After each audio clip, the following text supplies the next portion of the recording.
അസമിനെ സംബന്ധിച്ചിടത്തോളം ഈ പ്രശ്നം പരിഹരിക്കുന്നില്ല. ഈ പറയുന്ന 19,653 പേരില് ഏതാണ്ട് 10 ലക്ഷത്തോളം പേര് ഹിന്ദുക്കളാണ്. രേഖയില്ലാത്തത് കൊണ്ട് മാത്രം തങ്ങൾ യഥാർത്ഥത്തിൽ ഇന്ത്യയിൽ തന്നെ ജീവിച്ചിരിക്കുന്ന മനുഷ്യരായിരുന്നു. പക്ഷെ ഞാൻ പറയുന്നത് അവിടുത്തെ ഹിന്ദുക്കളുടെ അവസ്ഥ തന്നെയാണ്. അവിടെ തന്നെ ഉണ്ടായിരുന്ന ആളുകളാണ്. പക്ഷെ അവർക്ക് രേഖകളില്ല. രേഖകളില്ലാതെ വരുമ്പോൾ അവർ കള്ളം പറയേണ്ട സാഹചര്യം വരും. സ്വാഗതം ഇൻസൈറ്റിലേക്ക് ഒരിക്കൽ കൂടി. പൗരത്വ നിയമ ഭേദഗതിയുടെ ചട്ടങ്ങൾ വിജ്ഞാപനം ചെയ്ത് ഭേദഗതി പ്രാബല്യത്തിലാക്കാൻ കേന്ദ്ര സർക്കാർ തീരുമാനിച്ചതോടുകൂടി രാജ്യത്ത് വലിയ പ്രക്ഷോഭം CAA പാസാക്കിയ സമയത്തുണ്ടായതിന് സമാനമായ രീതിയിലുള്ള പ്രക്ഷോഭം ഉയർന്നു വരുന്നുണ്ട്.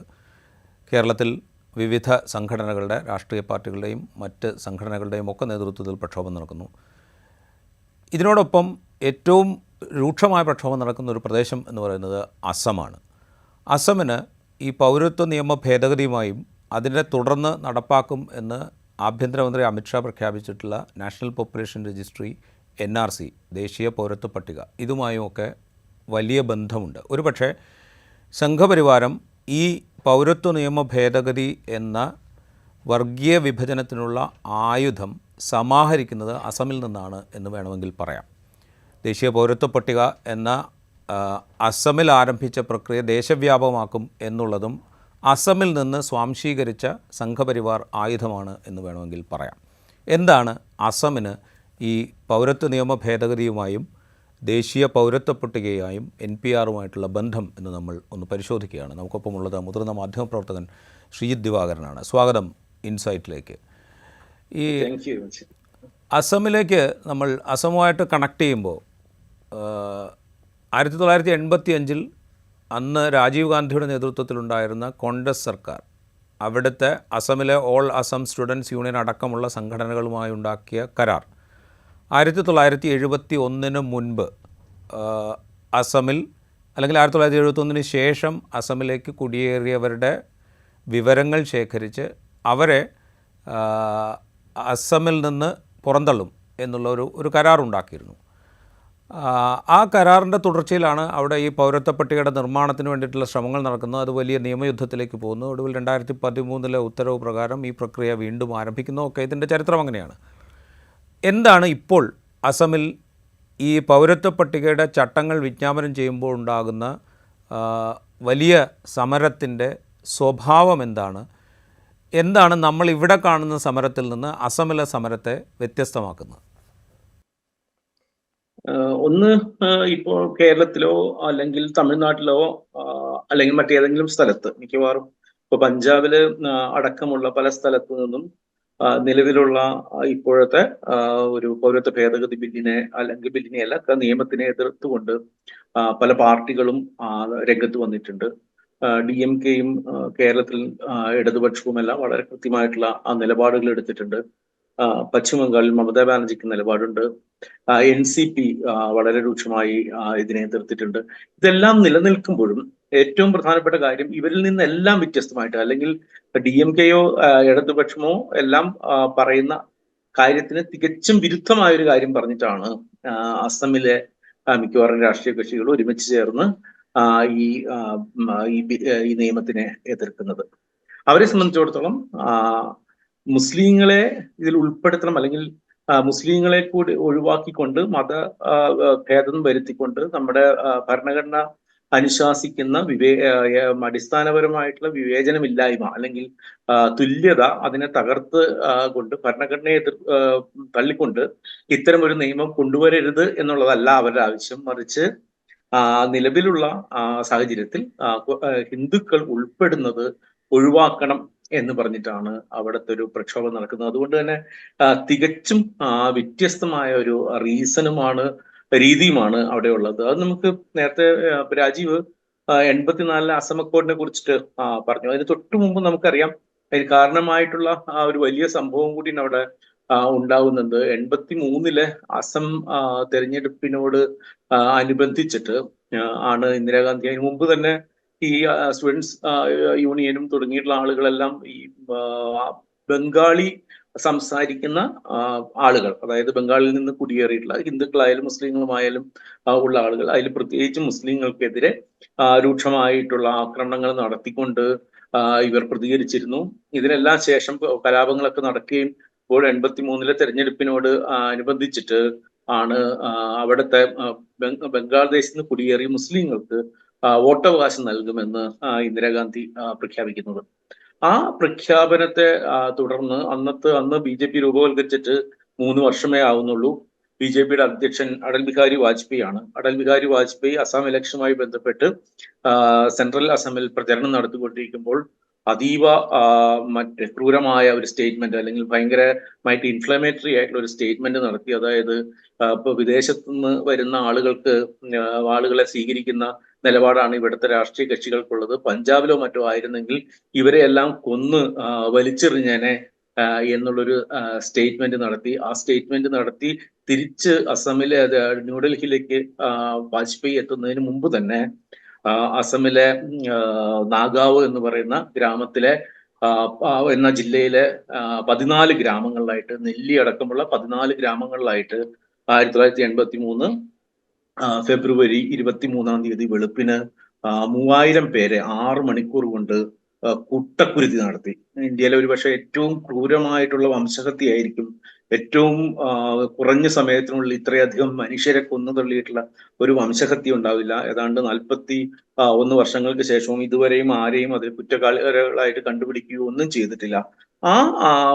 ഈ വംശഹത്യയുടെ തുടർച്ചയായിട്ടാണ് പല സമാധാന ചർച്ചകളും നടത്തുകയും എല്ലാം ചെയ്തതിനെ തുടർന്നാണ് 84 അവസാന ഇന്ദിരാഗാന്ധിയുടെ ഭരണശേഷം അധികാരത്തിൽ വന്നിട്ടുള്ള രാജീവ് ഗാന്ധി ഈ പറയുന്ന ഒരു അസം അക്കോർഡിലേക്ക് നീങ്ങുന്നത്. ഈ അസം അക്കോർഡിനെ തുടർന്ന് 71 ശേഷമുള്ള ആളുകളെ, അല്ലെങ്കിൽ മൈഗ്രേറ്റ് ചെയ്തിട്ടുള്ള ആളുകളെ കണ്ടെത്തുന്നതിന് വേണ്ടിയുള്ള ഒരു സർവേ നടത്തുമെന്ന് മാറി പല ഗവൺമെന്റുകൾ പ്രഖ്യാപിച്ചിരുന്നു. പല സർവേകൾ നടന്നു. ഇതിനെല്ലാം ഒടുവിലാണ് അവസാനം നടന്ന സർവേയുടെ ഫലമായിട്ട് നമുക്കറിയാം 2019 ഇതേപോലെ 11,06,653 പേരെ അസമിൽ നിന്ന് ഈ പറഞ്ഞ ഡിസ്പ്യൂട്ടഡ് എന്നുള്ള രീതിയിൽ, ഡൗട്ട്ഫുൾ അല്ലെങ്കിൽ ഡിസ്പ്യൂട്ടഡ് എന്നുള്ള പേരിൽ അവരുടെ പൗരത്വത്തെ സംശയിക്കണം എന്നുള്ള രീതിയിൽ അവരെ മാറ്റി നിർത്തുന്ന ഒരു സാഹചര്യം ഉണ്ടാവുകയും അതിനെ തുടർന്നാണ് ഈ പറയുന്ന രീതിയിൽ സിറ്റിസൺ നമ്മുടെ ഒരു നിയമം തന്നെ അടിസ്ഥാനപരമായിട്ട് ഭേദഗതി ഉയർത്തി 1955-ലെ നമ്മളുടെ പൗരത്വ നിയമത്തിന് വീണ്ടും ഒരു അമെൻമെന്റ് വരുത്തിക്കൊണ്ട് ഈ പറയുന്ന 3 രാജ്യങ്ങളിൽ നിന്നുള്ള മുസ്ലിങ്ങളല്ലാത്ത മനുഷ്യരെ സ്വാഭാവികമായിട്ടും ഇപ്പോൾ പൗരത്വം കൊടുക്കുമെന്ന് പറയുന്നത് അതിന് പ്രത്യേകിച്ച് യഥാർത്ഥത്തിൽ രേഖകൾ പോലും ആവശ്യമില്ലാത്തൊരു കാര്യമാണ് ആ രീതിയിൽ. പക്ഷെ അത് അസമിനെ സംബന്ധിച്ചിടത്തോളം ഈ പ്രശ്നം പരിഹരിക്കുന്നില്ല. ഈ പറയുന്ന 19,06,653 പേരില് ഏതാണ്ട് 10 ലക്ഷത്തോളം പേര് ഹിന്ദുക്കളാണ്. അതിൽ ഭൂരിപക്ഷവും ബംഗാളി സംസാരിക്കുന്ന ഹിന്ദുക്കളാണ്. ബാക്കി പലരും അസമീസ് സംസാരിക്കുന്ന ഹിന്ദുക്കളാണ്. അവർ പലരും പല പ്രദേശങ്ങളിൽ ഉള്ള ആളുകളുണ്ട്. വെള്ളപ്പൊക്കം മുഖാന്തരം ഈ സിറ്റിസൺഷിപ്പിന്റെ രജിസ്ട്രേഷന്റെ സമയത്ത് എത്തിച്ചേരാൻ പറ്റാത്തവരുണ്ട്. പ്രോപ്പറായിട്ടുള്ള രേഖകളില്ലാത്തവരുണ്ട്.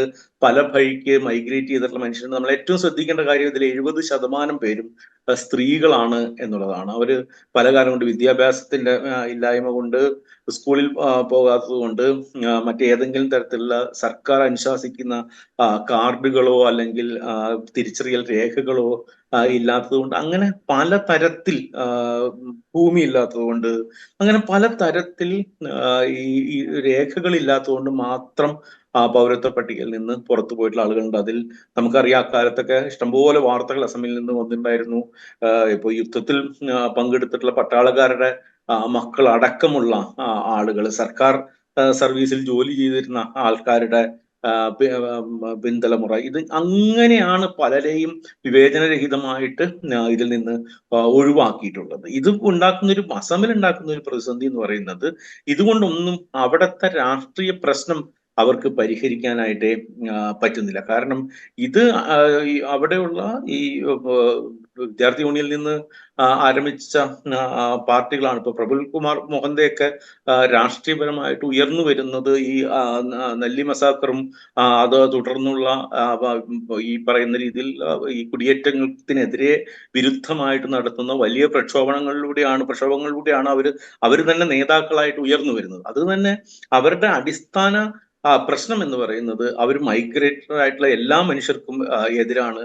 അതുകൊണ്ട് തന്നെ അവിടുത്തെ പ്രധാനപ്പെട്ട പ്രശ്നം എന്ന് വെച്ചിട്ടുണ്ടെങ്കിൽ ഇപ്പോൾ ഇവരുടെ പട്ടിക പ്രകാരം, ഇവരുടെ പൗരത്വ ഭേദഗതി പ്രകാരം ഈ പറയുന്ന രീതിയിൽ ഹിന്ദുക്കളായിട്ടുള്ള ബംഗ്ലാദേശി ഹിന്ദുക്കളായിട്ടുള്ള ആളുകളെയും ഈ സ്വാഭാവിക പൗരന്മാരാക്കി മാറ്റിക്കഴിഞ്ഞിട്ടുണ്ടെങ്കിൽ തദ്ദേശീയരായിട്ടുള്ള ആളുകളെക്കാൾ കൂടുതൽ, ഒരുപക്ഷെ ഹിന്ദുക്കളെക്കാൾ കൂടുതൽ ഒരുപക്ഷെ ഇനിയുള്ള കാലത്ത് ബംഗാളി ഹിന്ദുക്കൾ അവിടെ ഉണ്ടാകും എന്നുള്ളതാണ് അവരുടെ ഏറ്റവും വലിയ ഭയം. അത് അവരെ സംബന്ധിച്ചിടത്തോളം വലിയ സോഷ്യൽ അൺട്രസ്റ്റിലേക്ക് മാറ്റും. അത് തുടർന്ന് കൂടുതൽ വലിയ പ്രക്ഷോഭങ്ങളിലേക്കാണ് ഇവിടെ ഉണ്ടാകാൻ പോകുന്നത്. ഇത് മറ്റ് സംസ്ഥാനങ്ങളിൽ പലതരത്തിലുള്ള പ്രയോജനം ആഗ്രഹിച്ച് BJP ചെയ്യുന്നൊരു കാര്യം അവിടെ BJPക്ക് തന്നെ അവിടെ ഒരു വലിയ തിരിച്ചടിയായിട്ട് മാറുന്നു എന്നുള്ളതാണ് രാജീവ് അവിടുത്തെ ഇപ്പോഴത്തെ അവസ്ഥ.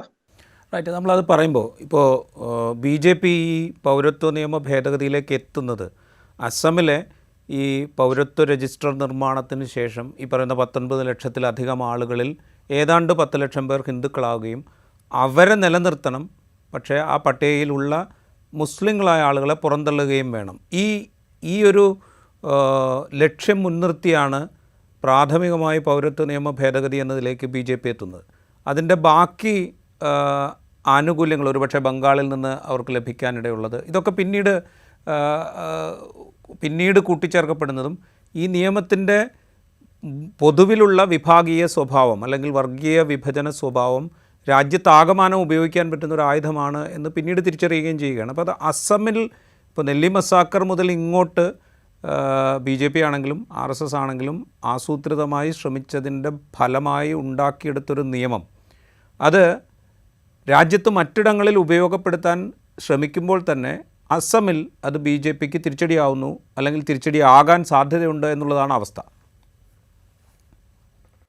അതെ, തീർച്ചയായിട്ടും അങ്ങനെ തന്നെയാണ് അവസ്ഥ. അത് പല രീതിയിൽ തിരിച്ചടിയുണ്ടാവാനുള്ള സാധ്യത. ഒന്ന്, ഇപ്പോൾ ഈ പറയുന്ന രീതിയിൽ അവരുടെ ഒരു വലിയ അടുത്ത കാലത്തെ മറ്റേ പ്രധാനപ്പെട്ട നേതാക്കളായിട്ടോ അല്ലെങ്കിൽ അവിടുത്തെ വലിയ തോതിൽ ഈ അവിടുത്തെ നെഗോസിയേഷൻസിന്റെ പ്രധാനപ്പെട്ട ആളായിട്ട് നിൽക്കുന്ന ഒരാളാണ് ഇപ്പൊ ഈ ഹേമന്ത് കുമാർ എന്ന് പറയുന്ന അവിടുത്തെ മറ്റേ മുഖ്യമന്ത്രി ആയിട്ടിരിക്കുന്ന ആൾ. അദ്ദേഹവും ഈ പറയുന്ന രീതിയിൽ ഈ രാഷ്ട്രീയം ഉൾക്കൊണ്ടിട്ടുള്ള ആള് തന്നെയായിരുന്നു. അതുകൊണ്ട് തന്നെ ഇപ്പോഴും അദ്ദേഹത്തിന്റെ നിലപാടുകളിലെല്ലാം ഈ തരത്തിലൊരു കൺഫ്യൂഷൻ കാണാം. വളരെ സ്ട്രോങ് ആയിട്ട് ഒരാളെങ്കിലും ഇത് സ്വീകരിച്ചില്ലെങ്കിൽ ഞാൻ രാജിവെക്കും, ഞാൻ രാഷ്ട്രീയ പ്രവർത്തനം അവസാനിപ്പിക്കും എന്നെല്ലാം പറയുന്നുണ്ടെങ്കിലും അവിടെ ജനങ്ങളെ സംബന്ധിച്ചിടത്തോളം, ഹിന്ദുക്കളായിട്ടുള്ള ആളുകളെ സംബന്ധിച്ചിടത്തോളം ഇതിൽ ഏറ്റവും വലിയ വെച്ചിട്ടുണ്ടെങ്കിൽ അസമില് കുടിയേറിയിട്ടുള്ള ബംഗ്ലാദേശിൽ നിന്നുള്ള പ്രധാനപ്പെട്ട കുടിയേറ്റക്കാര് ആവർത്തിച്ചുകൊണ്ടിരുന്നിരുന്നത് അവർ കുടിയേറ്റക്കാരല്ല എന്നുള്ളതാണ്. അതുകൊണ്ട് തന്നെ പൗരത്വമില്ലാത്ത മനുഷ്യർക്ക് ഇപ്പോൾ ചെയ്യേണ്ടി വരുന്ന അവിടുത്തെ ഏറ്റവും വലിയ പ്രതിസന്ധി എന്ന് പറയുന്നത് അവർ സർക്കാർ രേഖകളിൽ തങ്ങൾ കുടിയേറിയവരാണ് അല്ലെങ്കിൽ തങ്ങൾ ഇവിടത്തുകാരല്ല എന്ന് ഒഫീഷ്യലായിട്ട് പറയുക എന്നുള്ളതാണ്. ഇത് പറഞ്ഞു കഴിഞ്ഞിട്ടുണ്ടെങ്കിൽ തുടർന്നുണ്ടാകാവുന്ന വിപത്തുകൾ എന്തൊക്കെയാണ് എന്നുള്ളത് അസാമിൽ ഉള്ള മനുഷ്യരെ സംബന്ധിച്ചിടത്തോളം വലിയ പ്രശ്നമാണ്. കാരണം അവർ ഈ കുടിയേറിയ മനുഷ്യർ എന്നുള്ള രീതിയിലുള്ള വിവേചനവും പ്രശ്നവും പല കാലങ്ങളായി നേരിടുകയും അവരുടെ പേരും അവരുടെ കാര്യങ്ങളെല്ലാം മറിച്ചു വെക്കുകയും അസമിൽ നിന്ന് ഇന്ത്യയുടെ മറ്റു ഭാഗങ്ങളിലേക്ക് അവർ കുടിയേറി പോവുകയും അപ്പോഴും അവരുടെ യഥാർത്ഥത്തിൽ അവർ എവിടെ നിന്നാണ് വന്നിട്ടുള്ള ഒറിജിൻ അവര് പ്രഖ്യാപിക്കാതിരിക്കുകയും ചെയ്ത് ജീവിക്കുന്ന മനുഷ്യരാണ് അവരാണ് ഈ ഗവൺമെന്റ് രേഖകളിൽ അല്ലെങ്കിൽ ഒരു ഗവൺമെന്റ് അധികാരിക്ക് മുന്നിൽ ചെന്നിട്ട് തങ്ങൾ യഥാർത്ഥത്തിൽ മറ്റേ അപ്പുറത്തുനിന്ന് വന്ന മനുഷ്യരാണ് എന്ന് പറയേണ്ടി വരുന്നത്. അത് ഒരു കൂട്ടരുടെ പ്രശ്നം. മറ്റൊരു കൂട്ടരാണെങ്കിൽ രേഖയില്ലാത്തത് കൊണ്ട് മാത്രം തങ്ങൾ യഥാർത്ഥത്തിൽ ഇന്ത്യയിൽ തന്നെ ജീവിച്ചിരിക്കുന്ന മനുഷ്യരായിരുന്നു. പക്ഷെ ഞാൻ പറയുന്നത് അവിടുത്തെ ഹിന്ദുക്കളുടെ അവസ്ഥ തന്നെയാണ്. അവർ അവിടെ തന്നെ ഉണ്ടായിരുന്ന ആളുകളാണ്, പക്ഷെ അവർക്ക് രേഖകളില്ല. രേഖകളില്ലാതെ വരുമ്പോൾ അവർ കള്ളം പറയേണ്ട സാഹചര്യം വരും. അവര് മറ്റേ പുറത്തുനിന്ന് വന്നതാണ് എന്നുള്ള കള്ളം പറയേണ്ടി വരും. അങ്ങനെ വരുന്ന സാഹചര്യമുണ്ട്. അതേപോലെ അവിടെ നിന്ന് അസമിലുള്ള പല ആളുകളും നിരീക്ഷിക്കുന്ന മറ്റൊരു കാര്യം, ഈ ഇവര് ഹിന്ദുക്കളായിട്ടുള്ള ആളുകളെ അവരുടെ സംവരണം നിങ്ങൾ എങ്ങനെ കൈകാര്യം ചെയ്യും? നമ്മുടെ ഇന്ത്യൻ പൗരത്വം എന്ന് പറയുന്നത് റൈറ്റ് ഫോർ ദ റൈറ്റ്സ് ആണ്. ശരിക്കും അത് പല അവകാശങ്ങൾ നേടാനുള്ളൊരു അവകാശമാണ് പൗരത്വം ആയിട്ട് ഇന്ത്യ കണക്കാക്കുന്നത്. നമുക്ക് സംവരണത്തിലുള്ള അവകാശം, നമ്മുടെ ഫ്രീഡം ഓഫ് സ്പീച്ചിനുള്ള അവകാശം, വിവേചന രാഹിത്യത്തിന് എതിരെ ഉള്ള അവകാശം, നമ്മുടെ വിശ്വാസത്തിനുള്ള അവകാശം, അസംബ്ലി ചെയ്യാനുള്ള അവകാശം, അങ്ങനെ പലതരത്തിലുള്ള അവകാശങ്ങളാണ് നമുക്ക് ഒരു സിറ്റിസൺഷിപ്പ് നമുക്ക് കിട്ടുന്നതോടുകൂടി നമുക്ക് കിട്ടുന്നത്. അതിൽ ഉള്ള വളരെ പ്രധാനപ്പെട്ട ഒരു അവകാശമാണ് ഈ സംവരണം എന്ന് പറയുന്നത്. ഈ സംവരണം എങ്ങനെ നടപ്പിലാക്കും? ഒരു രേഖയുമില്ലാത്ത ആളുകളെയാണ് നിങ്ങൾ ഇതിലേക്ക്, പൗരത്തിലേക്ക് നമ്മൾ യൂട്ടിലൈസ് ചെയ്യുന്നത്. അപ്പോ അവരുടെ ജാതി എങ്ങനെ തിരിച്ചറിയും? ഹിന്ദു മതത്തിൽ എങ്ങനെയാണ് ജാതി ഇല്ലാതെ ഒരു ആളുകളെ നിങ്ങൾക്ക് പ്രവേശിപ്പിക്കാൻ പറ്റുക? തുടങ്ങിയിട്ടുള്ള സങ്കീർണമായിട്ടുള്ള പല ചോദ്യങ്ങളും അസമിൽ നിന്ന് ഉയർന്നു വരുന്നുണ്ട്. പ്രത്യേകിച്ചും ഈ പുറത്തു നിന്ന് വന്നതാണ് എന്ന് സ്വയം പ്രഖ്യാപിക്കാനായിട്ട് തയ്യാറായിട്ട് അവിടെ ആളുകൾ മുന്നോട്ട് വരുമോ എന്നുള്ളത് വലിയൊരു ചോദ്യം കൂടിയാണ്. റൈറ്റ്. ഇതിനകത്തൊരു ഇപ്പോൾ നമ്മൾ ഈ 1983 നെല്ലി വംശഹത്യാശ്രമത്തെക്കുറിച്ച് പറയുമ്പോൾ അതിനാധാരമായൊരു കാര്യം എന്ന് പറയുന്നത് പുറത്തുനിന്ന് ഇപ്പോൾ ബംഗ്ലാദേശിൽ നിന്ന് കുടിയേറിയ ആളുകളാണ് എന്നത് അവർക്ക് വോട്ടവകാശം നൽകാൻ പോകുന്നു എന്നുള്ളത് ഒരു വലിയ പ്രശ്നമായി BJPയുടെ ഒരു പ്രധാനപ്പെട്ട നേതാവ് ഉന്നയിക്കുകയും ഒരു വംശഹത്യ ആഹ്വാനം പോലൊരു ആഹ്വാനം നടത്തുകയും ചെയ്തതിൻ്റെ തൊട്ടുപുറകെയാണ് ഇത് സംഭവിക്കുന്നത്, ഡൽഹി വംശഹത്യാശ്രമം ഉണ്ടാകുന്നത്. അപ്പോൾ ഇപ്പോഴത്തെ ഒരു സാഹചര്യത്തിൽ ഇങ്ങനെ ഈ അസമിലുള്ളവരാണെങ്കിൽ പോലും അവർ പൗരത്വ രേഖയില്ലാത്തതുകൊണ്ട് അല്ലെങ്കിൽ ഡൗട്ട്ഫുൾ സിറ്റിസൻസ് ആയിട്ട് തുടരുന്നത് കൊണ്ട് അവർ ഞങ്ങൾ കുടിയേറിയവരാണ് എന്ന് പറയുകയാണെങ്കിൽ ഒരുപക്ഷെ ഇത്തരം ആക്രമണങ്ങൾ പോലും ഉണ്ടാകാം. ആ സംസ്ഥാനം ഒരു ആഭ്യന്തര കാലുഷ്യത്തിലേക്ക് വേണമെങ്കിൽ മടങ്ങിപ്പോകാം എന്നുള്ളൊരവസ്ഥ നിലനിൽക്കുന്നുണ്ട്. അതെ, തീർച്ചയായിട്ടും ഉണ്ട്. അത് വളരെ ഒരു ഒരു വളരെ ബുദ്ധിമുട്ടുള്ള, വളരെ പേടിപ്പിക്കുന്ന ഒരു സിറ്റുവേഷൻ ആണ് അസമിലുള്ളത്. നമ്മൾ ഈ പറഞ്ഞ രീതിയിൽ നമ്മളുടെ ഒരു കൺസേൺസ് അല്ല അവിടെ എങ്കിൽ പോലും വളരെ പേടിപ്പിക്കുന്നതാണ്. നമ്മളെ സംബന്ധിച്ചിടത്തോളം ഏറ്റവും വലിയ കൺസേൺ എന്ന് പറയുന്നത് ഭരണഘടനയുടെ മൗലികമായ തത്വത്തെ ഈ നിയമം അട്ടിമറിക്കുന്നു. ഈ നിയമത്തിന് ഇന്ത്യയിൽ എല്ലാവരും, എല്ലാ സമൂഹവും തുല്യരാണ് എന്ന് പറയുന്ന ആർട്ടിക്കിൾ 14, 13, 15 വകുപ്പുകളെ ഈ നിയമം അട്ടിമറിക്കുന്നുണ്ട്. മതം എന്നുള്ളത് നമ്മുടെ പൗരത്വത്തിന് മുന്നിലുള്ള ഒരു വലിയ പ്രശ്നമായി വരുന്നു എന്നുള്ളതാണല്ലോ ബാക്കിയുള്ള സമൂഹങ്ങൾ മുഴുവൻ, ഇന്ത്യയിലെ ആളുകൾ, ഇതിനെ എതിർക്കുന്ന ആളുകളുടെ ഏറ്റവും വലിയ കൺസേൺ ആയി മാറിയിരുന്നു. പക്ഷെ അസാമിനെ ആണെങ്കിൽ കുറെ കൂടി സങ്കീർണമായ പ്രശ്നമാണ്. അതിൽ ഈ പറയുന്ന രീതിയിൽ എത്രയോ സാധാരണ മനുഷ്യരുടെ ജീവിതം കിടക്കുന്നുണ്ട്. പിന്നെ നീണ്ട കാലത്തെ കാലുഷ്യം അവിടെ നിലവിലുണ്ട്. പ്രത്യേകിച്ചും ഈ സെൻട്രൽ അസാമിലും അതിർത്തി പ്രദേശങ്ങളിലും എല്ലാം ഉള്ള വലിയ പ്രതിസന്ധികളുണ്ട്. ഇത് ഈ രണ്ട് തരത്തിൽ മനുഷ്യർ തിരിഞ്ഞ് ഈ എപ്പോഴും ഈ അപ്പുറത്തുള്ള ആളുകളെ അല്ലെങ്കിൽ കുടിയേറ്റക്കാർ എന്നുള്ള മട്ടിൽ ഒരു വിഭാഗം ജനങ്ങളെ സംശയദൃഷ്ടിയിൽ നോക്കിക്കൊണ്ടിരിക്കുന്നുണ്ട്. അപ്പോൾ അതുകൊണ്ട് തന്നെയാണ് അവരെ ഈ പറയുന്ന രീതിയിൽ ആഭ്യന്തര കലാപവും എല്ലാം പയർന്നുകൊണ്ട് തന്നെയായിരിക്കണം അവർ ഈ പറയുന്ന ഡിറ്റൻഷൻ ക്യാമ്പുകളും പരിപാടികളെല്ലാം തന്നെ ആസൂത്രണം ചെയ്തത്. അത് വരികയാണെങ്കിൽ പോലും വലിയ ഭീതിപ്പെടുത്തുന്ന ഒരു കാര്യമായിട്ടാണ്. ഒരു വിഭാഗം മനുഷ്യർ തടവുകാരായിട്ട് ഇന്ത്യക്ക് അകത്ത് തന്നെ താമസിക്കേണ്ട ഒരു അവസ്ഥ വരുമോ? ഈ മനുഷ്യരെ തിരിച്ച് നമുക്ക് വിടാൻ പറ്റുമോ? അല്ലെങ്കിൽ ഇവരിൽ പലരും, എത്രയോ പേര് സ്വാഭാവിക സിറ്റിസൺസ് ആയിട്ടുള്ള മനുഷ്യരാണ്, തലമുറകളായിട്ട് ജീവിക്കുന്ന മനുഷ്യരാണ്. ഇതിൽ എത്രമാത്രം സർക്കാർ സംവിധാനങ്ങളിലൂടെ കടന്നു പോയിട്ടുള്ള ഒരു സെൻസസ് പ്രക്രിയ പോലത്തെ ഒരു കാര്യം മാത്രമാണ് ഇവിടെ നടന്നിട്ടുള്ളത്. അപ്പൊ അതിൽ വെച്ചിട്ട് അതിൽ എത്രമാത്രം വിശ്വസനീയമായ കാര്യങ്ങളുണ്ട്, അതിൽ എത്രമാത്രം ഈ പറയുന്ന രീതിയിലുള്ള ഒരു സർക്കാരി ബാബു മറ്റേ ഒരു കാര്യങ്ങൾ അവിടെ നടന്നിട്ടുണ്ട്. ഇതെല്ലാം വെച്ചിട്ട് ഇതിന്റെ പേരിൽ മാത്രം മനുഷ്യരെ നമുക്ക് തള്ളിക്കളയാനായിട്ട് വരും. അങ്ങനെ വളരെ സങ്കീർണമായ പ്രശ്നങ്ങൾ അവിടെയുണ്ട്. അവിടെ ഭരണത്തിൽ നിൽക്കുന്ന ഇപ്പൊ BJP സംബന്ധിച്ചിടത്തോളം അസം ഒരു വലിയ പരീക്ഷണശാലയായിരുന്നു. അസമിൽ നിന്നാണ് അവര് ഈ പുറത്ത് നോർത്ത് ഈസ്റ്റിലേക്ക് കടന്നു ചെന്നത്. അല്ലെങ്കിൽ അസം പോലെയുള്ള വളരെ സ്ട്രോങ് ആയിട്ടുള്ള മറ്റൊരു രാഷ്ട്രീയം ഉണ്ടായിരുന്ന ഒരു സ്ഥലത്ത്, പ്രത്യേകിച്ചും വലിയൊരു മുസ്ലിം ഒരു പോപ്പുലേഷൻ ഉണ്ടായിരുന്ന സ്ഥലത്ത് ഭരണത്തിലെത്താനും അവിടെ നിന്ന് നോർത്ത് ഈസ്റ്റിനെ നിയന്ത്രിക്കാൻ കഴിയുന്ന തരത്തിലേക്കുള്ള ഒരു രാഷ്ട്രീയ മേധാവിത്വം നേടാനും BJPക്ക് പറ്റിയതിന്റെ ഒരു ആത്മവിശ്വാസം അവർക്കുണ്ടായിരുന്നു. പക്ഷെ അതിനെ മുഴുവൻ തകർക്കുന്ന തരത്തിലാണ് ഇപ്പോൾ ആസാമിൽ നടക്കുന്ന ഈ വളരെ സങ്കീർണമായിട്ടുള്ള പ്രശ്നങ്ങൾ ഒരു കാരണമാവുന്നത്. റൈറ്റ്. നമ്മളിത് പറയുമ്പോഴേ ഇപ്പോൾ അസമിലേക്ക് സ്വാഭാവികമായും ഈ രാജ്യത്തിൻ്റെ അതിർത്തികളെക്കുറിച്ച് അല്ലെങ്കിൽ രാജ്യത്തിൻ്റെ അതിർത്തികൾ രൂപപ്പെടുന്നതിനെക്കുറിച്ചൊന്നും വലിയ ധാരണകളില്ലാതിരുന്ന, അല്ലെങ്കിൽ ഇത് അതിർത്തിയാണ് എന്ന് തിരിച്ചറിയപ്പെടാതിരുന്ന ഒരു കാലത്തൊക്കെ അങ്ങനെ തിരിച്ചറിയാത്ത മനുഷ്യർ അങ്ങോട്ടും ഇങ്ങോട്ടും ഒക്കെ കടന്നുപോയ സമയമുണ്ടാവും, പ്രത്യേകിച്ച് ഒരേ രാജ്യത്തിൻ്റെ ഭാഗമായിരുന്ന പ്രദേശങ്ങളായതുകൊണ്ട്. അങ്ങനെ വന്നവർ ഒരു ധാരാളം പേർ ഈ പ്രദേശങ്ങളിലൊക്കെ ഉണ്ടാവും. ഇപ്പോൾ ബംഗാളിലുണ്ടാവും, അസമിലുണ്ടാവും, മറ്റ് അതിർത്തി സംസ്ഥാനങ്ങളിലൊക്കെ ഉണ്ടാവും. അതിനുശേഷം ഈ ബംഗ്ലാദേശ് രൂപവൽക്കരണത്തിൻ്റെ ഭാഗമായി, അല്ലെങ്കിൽ അന്നുണ്ടായ കിഴക്കൻ പാകിസ്ഥാനും പടിഞ്ഞാറൻ പാകിസ്ഥാനും തമ്മിലുണ്ടായ വലിയ സംഘർഷത്തിൻ്റെ ഇടയിൽ രാജ്യം വിട്ട് ഓടിപ്പോന്ന ഒരുപാട് ആളുകളുണ്ടാവും. ഇങ്ങനെ ഒരുപാട് മനുഷ്യരുണ്ട്. പക്ഷേ ഇവരൊക്കെ ദീർഘകാലമായി ഈ പ്രദേശത്ത് ജീവിക്കുന്ന മനുഷ്യരാണ്. അവരല്ലാതെ എങ്ങനെയാണ് അസമിൽ തന്നെ ജനിച്ചു വളർന്ന ആളുകൾ ഇങ്ങനെ പൗരത്വ രേഖകളില്ലാത്ത മനുഷ്യന്മാരായിട്ട്, അല്ലെങ്കിൽ ഡൗട്ട്ഫുൾ സിറ്റിസൻസ് ആയിട്ട്, അല്ലെങ്കിൽ ഡൗട്ട്ഫുൾ വോട്ടർമാരായിട്ടൊക്കെ മാറുന്നത്? അസമിലെ വളരെ സവിശേഷമായിട്ടുള്ളൊരു ഭൂമി ഘടനയുമുള്ള സ്ഥലമാണല്ലോ അസമില്. ജീവിതം മുഴുവൻ അവരുടെ ഒരു തൊഴിലാളി ജീവിതം അല്ലെങ്കിൽ കൂടുതലായിട്ടും നിൽക്കുന്നത് ബ്രഹ്മപുത്രയുടെ തീരങ്ങളിലും ബ്രഹ്മപുത്ര നദിക്കകത്തുള്ള ഡെൽറ്റകൾ എന്നറിയപ്പെടുന്ന ഒരു മണൽ പ്രദേശങ്ങളിലുമാണ്. അവിടെ താൽക്കാലിക വീടുകൾ വച്ച് താമസിച്ച് മത്സ്യബന്ധനവും എല്ലാം ചെയ്യുന്ന ധാരാളം പേര്, ലക്ഷക്കണക്കിന് മനുഷ്യരുണ്ട്. ഈ മനുഷ്യരുടെ ജീവിതം ഈ നഗരങ്ങളുമായിട്ട് കേന്ദ്രീകരിച്ചിട്ടല്ല. അവരുടെ മിക്കവാറും ജീവിതം അവർ ഇതിനകത്ത് മാത്രമാണ് അവർ കഴിച്ചു കൂട്ടുന്നത്.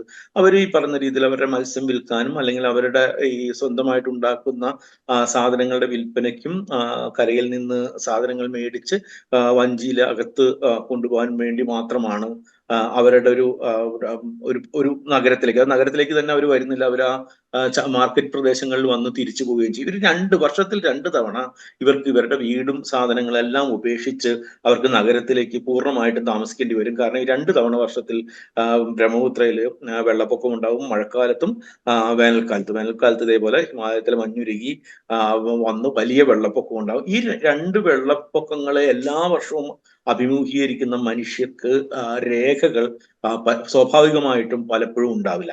മാത്രമല്ല ഇവരെ ഓരോ തവണ ഇവര് നഗരത്തിലേക്ക് വരുമ്പോഴും നഗരവാസികളായിട്ടുള്ള മനുഷ്യര് ഇവരെ ഈ പറയുന്ന രീതിയിൽ ഡൗട്ട്ഫുൾ സിറ്റുവേഷൻസ് എന്നുള്ള പട്ടികയിലേക്ക് സ്വാഭാവികമായിട്ടും പെടുത്തും. കാരണം അവർ മുഴുവൻ ബംഗ്ലാദേശിൽ നിന്ന് കുടിയേറി വരുന്നവരാണ്. ഓരോ തവണയും അവരെ കാണുമ്പോൾ അവർ പുതുതായിട്ട് കുടിയേറി വന്നിട്ടുള്ള മനുഷ്യരാണ് എന്നുള്ളൊരു ഭയം ഉണ്ടായി വരുന്നുണ്ട്. ആ രീതിയിൽ ധാരാളം പേർക്ക് മറ്റേ രേഖകളില്ലാത്തതുണ്ട്. അതിൽ തന്നെ അവിടെ നിന്ന് രക്ഷപ്പെട്ട് സ്വാഭാവികമായിട്ടും പുറത്തു പോവുകയും, അല്ലെങ്കിൽ വേറെ ഏതെങ്കിലും തരത്തിലേക്ക് ചെറിയ ചെറിയ സാധനങ്ങളാണെങ്കിൽ എന്തെങ്കിലും തരത്തിലുള്ള ഒരു പ്രോപ്പർട്ടിയോ, അല്ലെങ്കിൽ എന്തെങ്കിലും ഒരു സാധനമോ സാമഗ്രിയോ സ്വന്തം പേരിലുള്ള ആളുകൾക്ക് മാത്രം, അവർ മിക്കവാറും പുരുഷന്മാരായിരിക്കും, അവർക്ക് മാത്രമാണ് ഈ രേഖകൾ, എന്തെങ്കിലും തരത്തിലുള്ള രേഖകൾ. അതുകൊണ്ട് തന്നെയാണ് ഈ പറയുന്ന ഈ 19,06,653 പേരിൽ ഏതാണ്ട് 70% സ്ത്രീകളായിട്ട് മാറിയിരിക്കുന്നത്. സ്ത്രീകളിൽ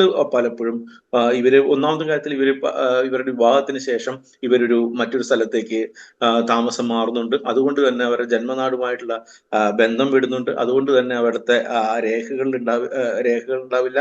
തുടർന്ന് ഈ പറയുന്ന രീതിയിൽ ഭർത്താവിന്റെ കൂടെയോ മറ്റോ താമസം തുടങ്ങിയ ശേഷവും അവർക്ക് ഒരുപക്ഷെ അവർക്ക് സ്വന്തമായിട്ട് രേഖയുണ്ടാവില്ല, ഭർത്താവിന്റെ പേരിൽ മാത്രമേ രേഖയുണ്ടാവുള്ളൂ.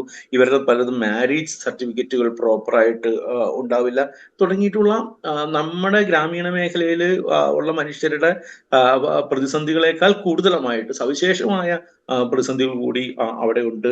അതുകൊണ്ട് തന്നെ ഈ സ്ത്രീകളുടെ ാണ് ഇതിൽ ഉള്ളത് എന്നുള്ളത് തന്നെ അതിനൊരു പ്രധാനപ്പെട്ട കാരണം ഈ രേഖകൾ ഇല്ലാതായി പോകുന്നതാണ്. അല്ലാതെ അവര് മൈഗ്രേറ്റ് ചെയ്ത് വന്നതുകൊണ്ടോ, അല്ലെങ്കിൽ അവർ കാലാകാലങ്ങളായിട്ട് ഒളിച്ചു താമസിക്കുന്നതുകൊണ്ടോ അല്ല, മറിച്ച് ഇത് നമ്മുടെ നാടിന്റെ ഒരു സവിശേഷ സ്വഭാവം കൊണ്ട് രേഖകൾ ഇല്ലാതായി പോകുന്നതാണ് എന്നുള്ളതാണ് അവിടെ പഠനം നടത്തിയിട്ടുള്ള ഏതാണ്ട് മിക്ക ആളുകളും എത്തിയിട്ടുള്ളൊരു നിഗമനം. റൈറ്റ്. നമ്മളിത് പറയുമ്പോഴേ ഇപ്പോൾ അസമിൽ സവിശേഷമായൊരു പ്രതിഷേധം അല്ലെങ്കിൽ പ്രതിരോധം ഈ പൗരത്വ നിയമം നടപ്പാക്കുന്നതിനെതിരെ ഉണ്ടാകുന്നു. പഞ്ചാബിൽ ഇതുപോലെ തന്നെ ഇതേ രീതിയിലല്ലെങ്കിൽ പോലും വളരെ ശക്തമായൊരു പ്രതിരോധം സിഖ് വംശജരുടെ വിഭാഗത്തിൽ നിന്നുണ്ടാകുന്നു.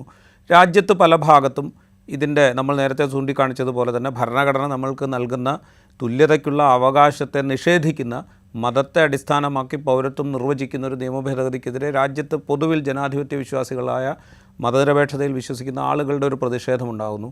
അപ്പോൾ ഇത് എന്തുദ്ദേശത്തിലാണോ BJP ഇപ്പോൾ നടപ്പാക്കാൻ നിശ്ചയിച്ചത്, ഏത് വർഗീയ വിഭജനത്തിലൂടെ അധികാരം മൂന്നാം തവണയും ഉറപ്പിക്കുക എന്ന ലക്ഷ്യത്തിലാണോ BJP ഇത് ഇപ്പോൾ നടപ്പാക്കാൻ തുനിഞ്ഞത്, അതിൽ നിന്ന് ഡിഫറൻ്റ് ആയിട്ടുള്ള ഒരു റിസൾട്ടിലേക്ക് അല്ലെങ്കിൽ ഡിഫറൻ്റ് ആയിട്ടുള്ള ഒരു നറേറ്റീവിലേക്ക് ഒരു പക്ഷേ ഈ തീരുമാനം രാജ്യത്ത് പല ഭാഗങ്ങളിലും എത്താനുള്ളൊരു സാധ്യത നിലനിൽക്കുന്നുണ്ട് എന്ന് പറയേണ്ടി വരും.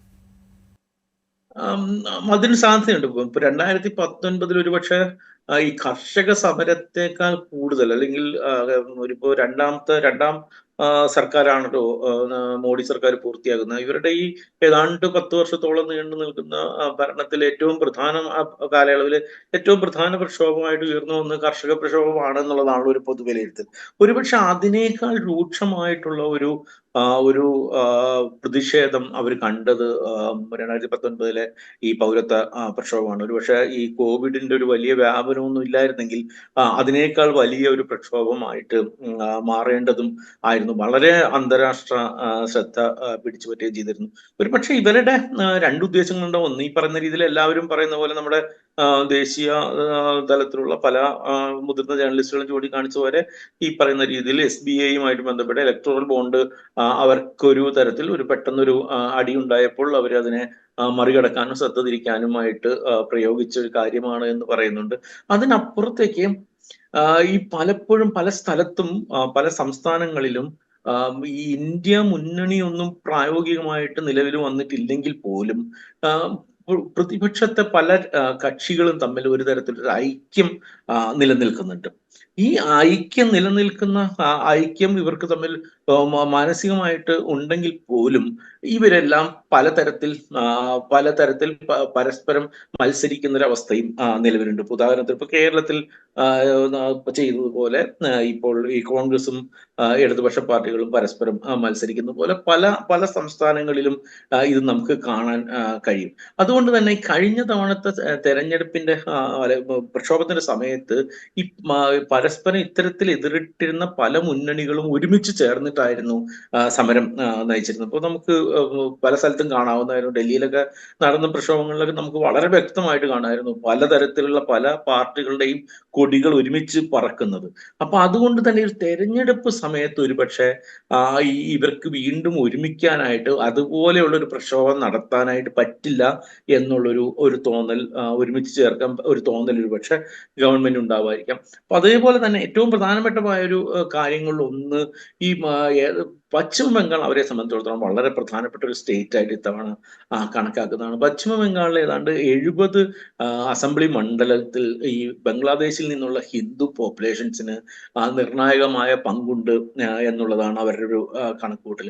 ഈ 70 നിയമസഭാ മണ്ഡലം എന്ന് പറയുന്നത് ലോക്സഭയിൽ വളരെ പ്രധാനപ്പെട്ട ഒരു പോയിന്റ് ആയിട്ട് മാറും. അപ്പൊ ഇവർക്ക് പെട്ടെന്നൊരു തരത്തിലുള്ളൊരു ഇത് വാഗ്ദാനം ചെയ്യുന്നതോടുകൂടി ആ പ്രദേശത്ത് വലിയൊരു തരത്തിലുള്ള ഒരു മാറ്റമോ അല്ലെങ്കിൽ ഒരു ചലനമോ ഇതിനനുകൂലമായിട്ട് ഉണ്ടാകാം. അല്ലെങ്കിൽ ഒരു ഹിന്ദുത്വ കൺസോൾട്ടേഷൻ BJPക്ക് അനുകൂലമായിട്ട് പശ്ചിമ ബംഗാളിൽ ഉണ്ടാകാം എന്നുള്ളൊരു കാര്യം അവിടെ നിന്നുള്ള പല ജേർണലിസ്റ്റുകളും ചൂണ്ടിക്കാണിക്കുന്നുണ്ട്.